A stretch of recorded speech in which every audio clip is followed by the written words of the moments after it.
1978년 원자력 발전이 시작된 우리나라. 하지만 사용 후 핵연료를 처리하는 고준위 방패장은 아직 없습니다.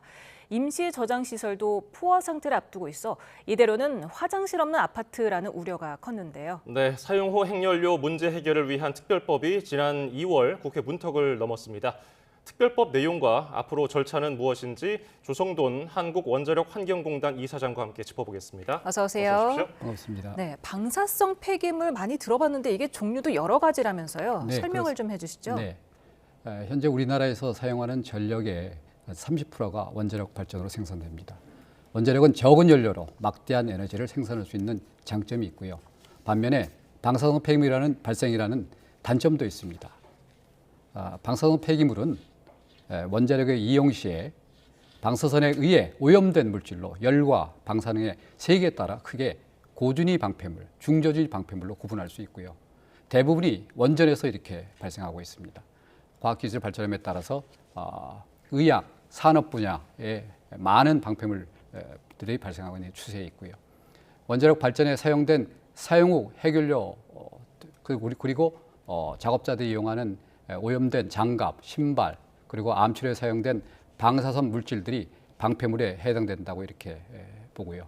고준위 방패물은 원전에서 사용하고 남은 사용 후 핵연료를 고준위 방패물이라고 이렇게 하고 있습니다. 예, 고준위 방사성 폐기물 관리에 관한 특별법, 이 법의 주요 내용은 뭡니까? 네, 우리나라가 1986년부터 울진 영덕을 시작으로 해서 방패장 부지 마련을 논의를 시작한 이래로 40년 만에 여야 합의로 특별법이 이렇게 제정됐습니다. 예. 특별법 제정을 통해서 우리나라가 현재 세계 5위의 원전 대국으로서 원자력 발전부터 방패물 관리까지의 전 주기를 완성하는 명실상부한 방패물 산업 선도국가로 발돋움하게 되었다는 데 의의가 있고요. 특히 지난 40년간 방패물의 안전관리를 염원하는 원전 지역 주민들의 요구에 부응하는 법적인 근거를 마련했던 점에서 큰 의의가 있다 하겠습니다. 예. 이번 제정된 특별법은 사용 후 핵연료를 안전 처분하기 위해서 처분시설과 유치 지역 지원을 체계적으로 수행하기 위한 이런 절차법이고요. 부지 선정 절차, 유치 지역 지원 방안 등을 독립적으로 수행할 이런 관리위원회가 가장 필요하고요. 그리고 처분시설의 운영 시점을 2060년까지 이렇게 명시를 했고요. 또한 부지 선정에 필요한 체계적인 조사 방법과 절차, 그리고 주민투표 실시에 대한 근거, 또 하나는 유치지역에 대한 범정부적인 지원을 위해서 유치지역 지원위원회를 구성하는 이런 내용으로 이렇게 되어 있습니다. 특히 기술 연구를 위해서 지하 연구시설을 건설하고 전문 인력 양성 등을 고준위 방패물 관리 사업자로 하여금 우리 원자력 환경공단을 지정해서 사업을 추진하게 이렇게 규정이 되어 있습니다. 네, 관리 사업자로 지정된 한국원자력환경공단 어떤 역할을 하게 되는 겁니까? 예, 우리 원자력환경공단은 2009년에 설립된 국가 방패물 관리 전담 기관입니다. 예. 현재 경주에서 중저준위용 방패장을 운영하고 있고요. 이번 특별법에 고준위 방패물 관리 사업자로 법적 지위를 저희가 받음으로 해서 고준위 방패물 처분시설 부지 선정, 처분시설 건설과 운영, 그리고 지하 연구시설 건설 운영을 통한 핵심 기술 확보, 그리고 전문 인력 양성 등 고준위 방패물 관리 사업을 총괄 수행하는 그런 역할을 하게 되겠습니다. 예. 이 특별법이 20대 국회 때부터 논의가 되기 시작해서 22대 국회에 와서야 결국 만들어졌는데 이 긴 시간이 걸리는 동안 과제가 많았을 것 같아요. 가장 시급한 건 뭡니까? 예. 다음 주쯤이면 이제 이 정부에서 입법 예고를 하고요. 6개월이 지난 후부터 이 시행령이 이제 시행이 되게 되는데 먼저 시행령을 제정해서 법률에서 위험한 유치지역 지원 사업의 지원 기준 등을 마련해야 됩니다. 또한 고준위 방패물 관리 업무를 담당하게 될 관리위원회가 설치되어야 하고요. 위원회는 국무총리 직속으로 9명으로 구성되고 위원장은 국무총리가 대통령이 제청해서 나머지 위원 8명은 위원장과 국회에서 각각 4명씩 이렇게 추천하게 되고요. 실무적으로 관리위원회가 구성되면 금년 내로 부지 적합성 조사 계획을 수립해서 부지 선정 기준을 마련 후에 내년부터 본격적으로 부지 공모를 추진할 계획이 있습니다. 네, 부지 선정이 사실 쉬운 작업은 아니지 않습니까? 예, 그렇죠. 지금 준공 목표 시점이 2060년이라서 35년 남은 셈인데 맞습니다. 어떤 절차를 거치게 될까요? 제일 필요한 게 우선적으로 과학적인 근거와 사회적 합의를 거쳐서 적기에 관리시설 부지를 확보해야 되는 것이 기본 방향이고 목표입니다. 관리위원회가 구성되면 제일 먼저 부지 적합성 조사 계획을 수립해서 1차로 부적합 지역 배제 요건을 공표를 하고요.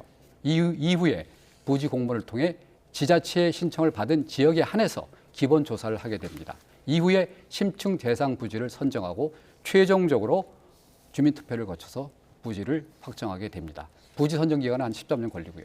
또한 지역 유치지역 지원회를 구성해서 지원 방안을 마련하고 이와 병행해서 부지가 선정되면 2050년까지 중간 저장 시설을 건설해서 각 원전에 보관하고 있는 고준위 방패물을 반출하게 되겠습니다. 이와 별도로 태백에 지하 연구시설을 설치해서 관련 기술을 병행해서 개발하는 업무도 하게 됩니다. 최종적으로 2060년까지 연구 처분 시설을 건설해서 고준위 방패물을 지하 500m에 영원히 처분하게 되겠습니다. 예. 방패장 기준 실증을 위한 연구용 지하 연구시설 부지로 강원도 태백이 선정됐거든요. 네, 그렇습니다. 연구용 지하 연구시설은 왜 필요한 겁니까? 네, 고준위 방패물은 높은 열과 강한 방사선을 배출하기 때문에 오랜 기간 동안 안전하게 관리를 해야 됩니다. 그래서 국제원자력기구에서는 안전한 관리 방법으로 지하 500m 깊이의 안정된 안반에 영구히 격리하는 심층 처분을 권고하고 있습니다. 지하 연구시설은 지하 500m 깊이의 고준위 처분장과 유사한 환경을 만들어서 지하 안반, 지하수 이동 특성과 그동안 개발된 처분 기술 등을 실증 실험하기 위한 연구시설입니다. 우리나라는 고유의 질 특성에 맞는 한국형 처분 시스템을 개발하는 데 반드시 필요한 연구시설이라고 이렇게 말씀드릴 수 있습니다. 그 연구시설이 태백으로 선정된 이유가 궁금하고 어떤 절차로 진행이 됐을까요? 네, 지난 12월에 연말 12월에 태백 지하 연구시설 부지가 선정이 됐습니다. 예. 부지 선정에 있어서 가장 중요한 부분이 유치 지역 주민들의 수용성과 부지 선정 절차의 공정성 확보였습니다. 절차의 공정성과 투명성 확보를 위해서 지역 자율 응모 원칙하에 부지 공모와 지자체 유치 의향서를 받아서 분야별 전문가로 구성된 부지 선정 평가위원회를 구성해서 진행을 했습니다. 전국적으로 지자체 공모 결과 총 7개의 광역 지자체, 10개의 지방자치단체가 참여를 했습니다만 최종적으로는 강원도 태백시가 단독으로 유치 의향서를 제출했고요.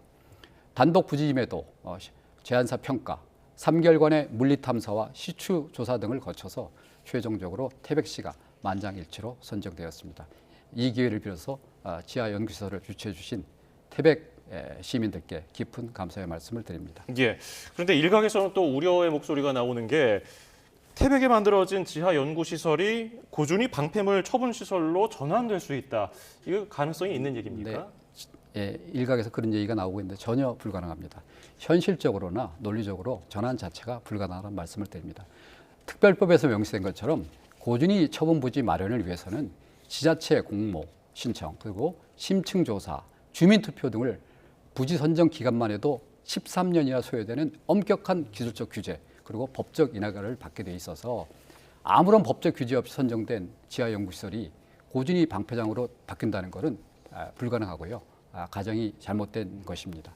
또한 태백 지하 연구시설은 시설 운영 기간이 20년으로 정해져 있어서 태백 연구시설 운영이 종료될 2050년경이면 이미 대한민국 어디에 지역에 고준위 처분장이 일부가 운영돼 있는 상태여서 가정 자체가 잘못됐다고 이렇게 생각하고요. 부지 또한 지자체에서 제공된 거기 때문에 기간이 종료되면 지하연구시설 부지를 시에 반납하게 되겠습니다. 근데 해외에도 이미 지하 연구시설이 많이 있는데 국내에도 또 만들어야 하는 이유가 있을까요? 지하연구시설은 각 나라의 고유의 지질 구조 그리고 처분 시스템의 특성에서 오는 기술적 차이 때문에 해외에서 유사한 결과를 그대로 우리가 차용하는 것은 문제가 있어서 그 나라만의 고유한 기술이 이렇게 필요한 실정에 있고요. 이러한 이유로 해서 1950년도부터 전 세계적으로 지하 연구시설을 운영해 왔고 늦었지만 우리나라도 이제 37번째로 지하 연구시설을 확보하게 되었습니다. 옆 나라 일본에서도 4개의 지하 연구시설을 운영하고 해오고 있었습니다. 예. 현재 우리나라의 고준위 방패물 처분 기술 수준이 선도 국가에 비해서 한 67% 수준으로 지하 연구시설의 필요성이 더욱 절실히 요구되고요. 이번 태백 지하 연구시설의 부지 확보로 인해서 우리나라 기술 수준을 한 단계 더 도약시키는 계기가 될 것이라고 그렇게 생각합니다. 예, 오늘 말씀은 여기에서 줄이겠습니다. 지금까지 조성돈 한국원자력환경공단 이사장이었습니다. 고맙습니다. 감사합니다.